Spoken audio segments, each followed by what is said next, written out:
Muna. Ilabas muna sa prito. Ganun pala, para hindi masira. Ihalabos muna. Ano pala yun, technique. Kasi pag nilagay sa prito, Tapos hindi pa nahalabos. nangingitim. Oo nga.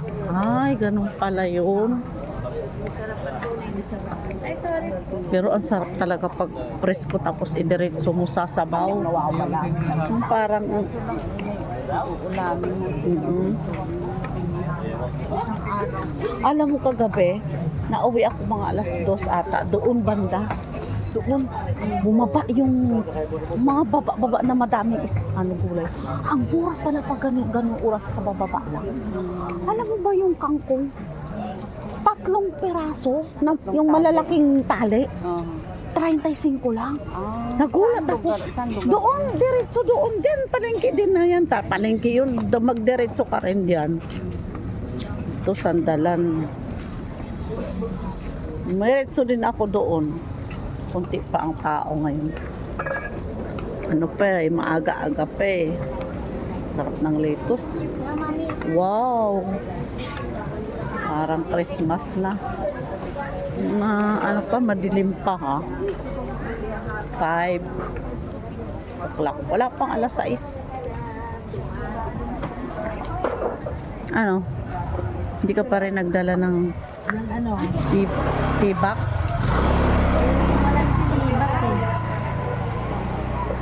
Ay, ayun pala sa ibabaw lang. Mami, pinakamaliit.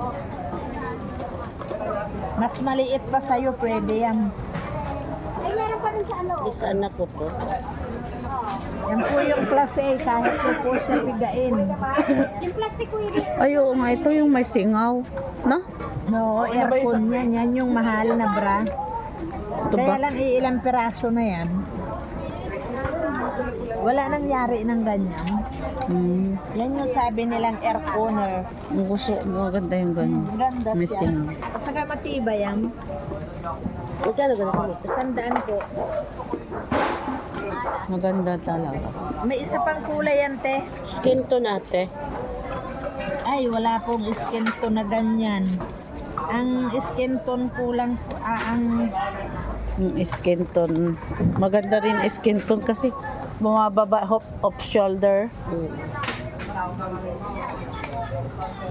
Pag nag-off shoulder tayo. ma'am. Yan. Skin tone. May brown din po niyan.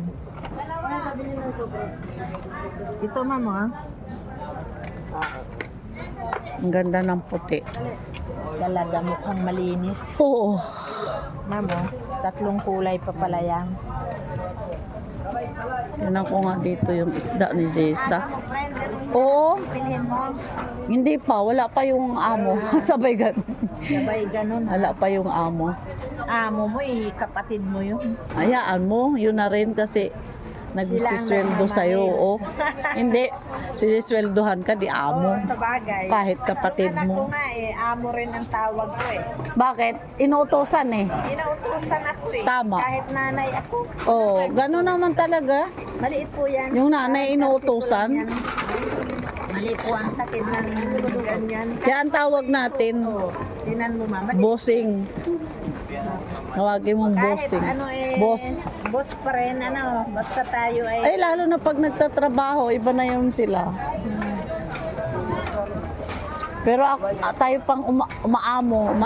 Kasi pagod din sila, pero pag kwenta yung trabaho mo, mas marami pa tayong trabaho. Ikikwenta ko, maglaba, alam mo sabi ko maglaba pala dapat ako.